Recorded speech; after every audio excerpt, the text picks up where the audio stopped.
Hello বন্ধুরা, সবাই কেমন আছো বলো? আশা করছি ভালো আছো। আমি তনুশ্রী তোমাদের সামনে নিয়ে চলে এলাম আবারও একটা নতুন ভিডিও। আমি কয়েকদিন হচ্ছে বেশ কিছুদিন পর পর ভিডিও ছাড়ছি। প্রতিদিন ভিডিও তোমাদের সাথে দিতে পারছি না, আসলে ভিডিও করে উঠতে পারছি না, তা ভিডিওটা দেবো কি। তো যাই হোক, মেন কথায় আসি। দেখতে পাচ্ছ আমরা কিন্তু সবাই মিলে এখানে এই গাড়িটায় আছি আমরা তিনজন, আরও আছে সামনে পিছনে সব ভাই বোনেরা রয়েছে, ভাইয়ের বউরা মানে দেওররা। তো হঠাৎ করে সকালবেলা ঠিক হয়ে গেছে চলো আমরা একটু ঘুরে আসি। আসলে একভাবে সংসারে কাজ করতে আর পুরুষ মানুষরা মানে ইনকাম করতে, যার দোকান আছে যার, তাই মানে একভাবে যারা ইনকাম করার পিছনে ছুটতে থাকে, একভাবে সংসার চালানোর জন্য মানে একঘেয়ে হয়ে যায় আর কি। সব কিছু সাংসারিক জীবনে সমস্ত কিছু তো আর একঘেয়ে হলে হবে না। ওই যে দেখতে পাচ্ছ পাশে আমাদের আরেকটা বাইক, ওরাও যাচ্ছে। মোট 4টে বাইক যাচ্ছে, 4টে বাইকে দুজন দুজন করে, আর আছে 3টে বাচ্চা। তো আমরা সবাই মিলে বেরিয়ে পড়েছি। দেখতে পাচ্ছ যাচ্ছি কিন্তু সুন্দরবন। তার আগে যাব একটা ননদের বাড়ি। তো অনেক কিছুভাবে যেতে যেতে রাস্তায় তো ইয়ার্কি ফাইজলামো মারতে মারতে যাওয়া হচ্ছে। আর এই যে সংসার করতে করতে না একঘেয়েমিটা কাটানোর জন্য একটু হলেও মাঝে মধ্যে বাইরে থেকে ঘুরে আসাটা দরকার। যে খুব দূরে দূরে ঘুরতে যেতে হবে তার কোনো মানে নেই, যে অনেক দূরে দূরে ঘুরতে গেলে তবে মনটা ফ্রি হবে, মাথা মস্তিষ্ক ঠিক হবে, তা নয় কিন্তু। একটু মন খুলে আশেপাশে থেকেও যদি ঘুরে আসা যায় তাহলেও দেখবে মনটা ঠিক থাকবে, যদি একটা বেলা ঘুরে আসা যায়। সব সময় তো ব্যবসা বাণিজ্য সংসার করলাম, তো সংসারের সমস্ত কাজকর্ম সেরে শাশুড়ির জন্য রান্না বান্না করে রেখে দিয়ে দুপুরবেলা বেরিয়ে পড়েছি।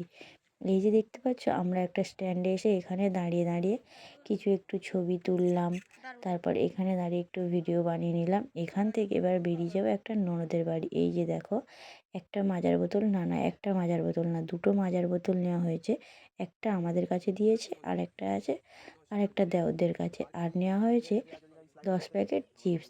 এই যে ধান জমিটা দেখতে পাচ্ছ এটা হচ্ছে ননদের বাড়িতে। আমরা খাওয়া দাওয়া করে নিয়ে এসেই মাত্র খাওয়া দাওয়া করে নিয়েছি, কারণ খুব জোরে খিদে পেয়ে গেছিলো। এখান থেকে যাওয়ার কথা ছিল আমাদের ঝড়খালি পার্ক, যেখানে অনেক দূর দূর থেকে লোক ঘুরতে আসে ঝড়খালি পার্কে। বিশেষ করে কলকাতার লোকেরা এই শীতে তো সুন্দরবনে তো ঘুরতে অবশ্যই আসবে। আমাদের বাড়ির ধারে সুন্দরবন, অথচ আমরাই এখনও সুন্দরবন ঘুরিনি। তো আমরা খাওয়া দাওয়া করে এই যে একটু বাইরের দিকে দাঁড়িয়ে সবাই মিলে সবাই ছবি টবি তুলছিল। তারপরে আমরা ওখান থেকে বেরিয়ে পড়লাম ঝড়খালির উদ্দেশ্যে। দুর্ভাগ্যবশত আমরা না পার্কের ভিতর ঢুকতে পারিনি। এই যে দেখো রাস্তার ধার দিয়ে যাচ্ছি, ঝড়খালির রাস্তাটা অনেকেই আমাদের এখানকার লোকেরা জানো, যারা বাইরে থেকে আসে, যারা প্রথম আসে তারা একটু অবাক হয়ে যায়, আর যারা বারবার এসছে তারা কিন্তু অবাক হয় না। এই যে দেখতে পাচ্ছ বড় মাঠটাতে সব ছেলেরা খেলা করছে। এখন যা দিনকাল পড়েছে খেলাধুলা তো উঠেই গেছে। এখন সবাই ফোন, সব বাচ্চা বড় বুড়ো সব ফোন, খেলাধুলা আর আগের মতো কেউ করে না। এই যে রাস্তাটা ছিল প্রচণ্ড খারাপ, এই রাস্তাটা আমি ধরো 5 বছর আমি এখানে এসেছি 10 বছর, কিন্তু এই পার্কে 5 বছরের মতো যাচ্ছি আর কি। বছরে একবার করে হলেও আমার বর নিয়ে যায়। তো রাস্তাটা দেখছি সারে না, একই রকম রাস্তা। আর এই যে ধারের পরিবেশগুলো দেখো কত সুন্দর। এই যে আমরা এবারে না পার্কের ভিতরে রওনা দিচ্ছি। দুই সাইডে শুধু জঙ্গল আর মাঝখান দিয়ে রাস্তা। এই যে আমরা এখান থেকে যাচ্ছি, এখানে আমাদের একটা আত্মীয়র বাড়ি রয়েছে, আমার একটা জায়ের বাপের বাড়ি এখানে।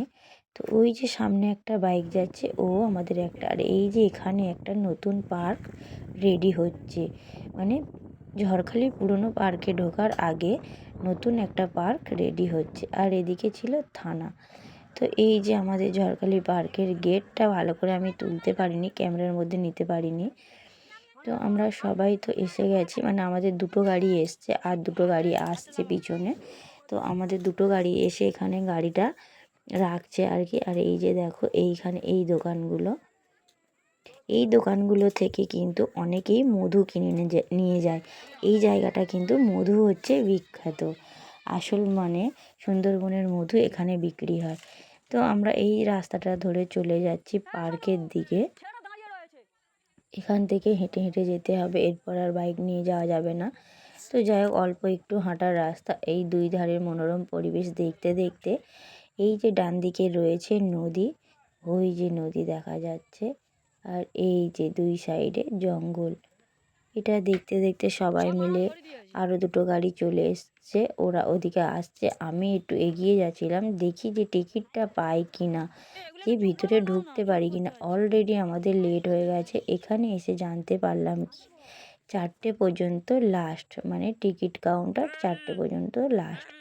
এই যে দেখো, পুকুরের মাঝখানে একটা গ্রাম্য পরিবেশ তুলে ধরেছে, খুব সুন্দর লাগছে। ওই যে আমাকে দেখেছো, আমি কিন্তু ছুটতে ছুটতে যাচ্ছিলাম যাতে টিকিট কাটতে পারি কি না।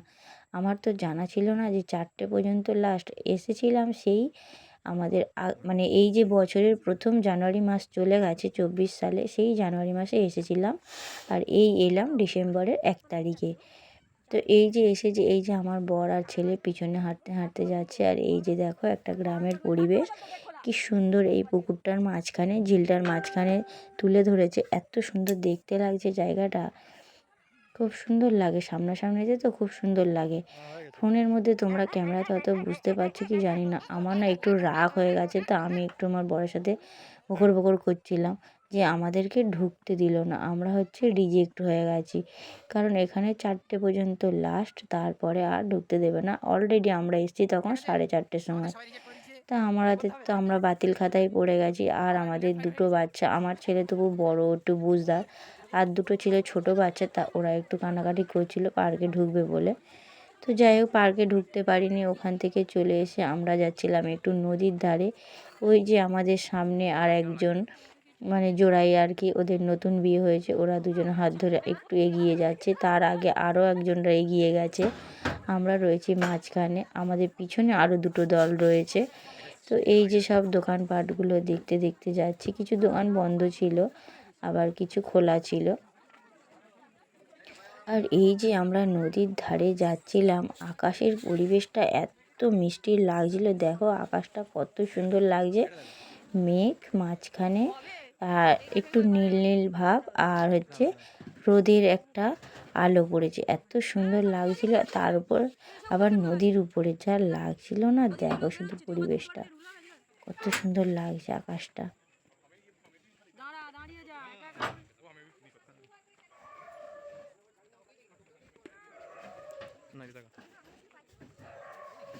তা এই যে আমাদের এইখানে নদীর ঘাটটা ভেঙে গেছে, আগের বছর এটা বন্যাতে ভেঙে গেছিলো, যেতে এপার দিয়ে যাওয়ার রাস্তা করেছে, মানে নদী লঞ্চ ঘাটটা অন্য জায়গায় করা হয়েছে।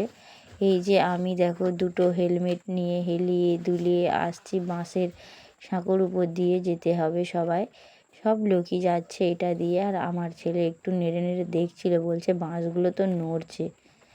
এই যে দেখো, আমি আবার একটু বেশি ভয় ভয় পাই, যদি হঠাৎ করে এই জঙ্গল দিয়ে যদি একটা বাঘ চলে আসে, মানুষ তখন কোথায় যাবে, কে কার ধরবে তখন।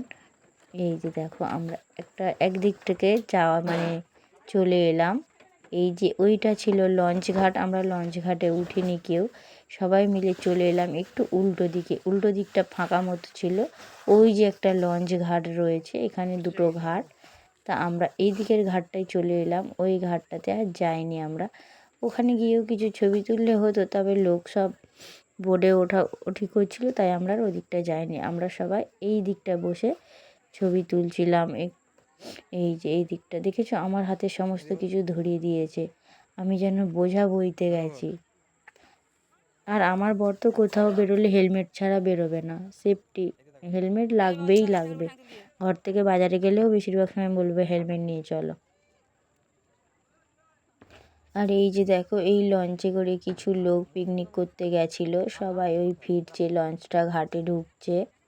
এই যে আস্তে আস্তে চলেছে। তো বন্ধুরা, তোমরা কে কোথা থেকে ভিডিওটা দেখছো অবশ্যই কমেন্ট করে জানিও আমার এই ভিডিওটা কেমন লাগলো, কমেন্ট করতে ভুলো না কিন্তু। আর আমার নতুন বন্ধুরা অবশ্যই অবশ্যই সাবস্ক্রাইব করে দিও, ফেসবুক থেকে দেখে থাকলে অবশ্যই করে কিন্তু ফলো করে দিও। তো আমাদের আজকের এই হঠাৎ করে ঘোরাটা তোমাদের কেমন লাগলো এটাও জানিও। এই যে আমরা এবারে ফিরছি, আমাদের ফেরার পালা, এবারে একটু সন্ধ্যা সন্ধ্যা নেমে আসছে, এরপর তার বেশি সন্ধ্যা করা যাবে না, তাই আমরা সবাই বেরিয়ে পড়লাম। আর আমার ছেলের হাতে হেলমেটটা দিয়েছিলাম, ও রাগ ভরে হেলমেটটা মাথায় পরে নিয়েছে, হাতে নেবে না বাবু কিচ্ছু ঝুলিয়ে। তো এই যে সব আমাদের টিমগুলো সব আগিয়ে আগিয়ে চলছে, আমি সবার পিছনে আছি, পিছন দিয়ে যাচ্ছি, আমি সবার পিছনে যাচ্ছি আর কি। সবাই চলেছে সব টিমগুলো। আর এই দিকটা দেখো কিভাবে শুধু জঙ্গল, বলছিলাম না এই সাইডটা অনেক জঙ্গল, যদি হঠাৎ বাঘ আসে কী করব, এই হচ্ছে সেই। তো বন্ধুরা, ভিডিওটা আমি এখানেই শেষ করছি। সবাই সুস্থ থেকো, ভালো থেকো, আর আমার পাশে থেকো। ধন্যবাদ।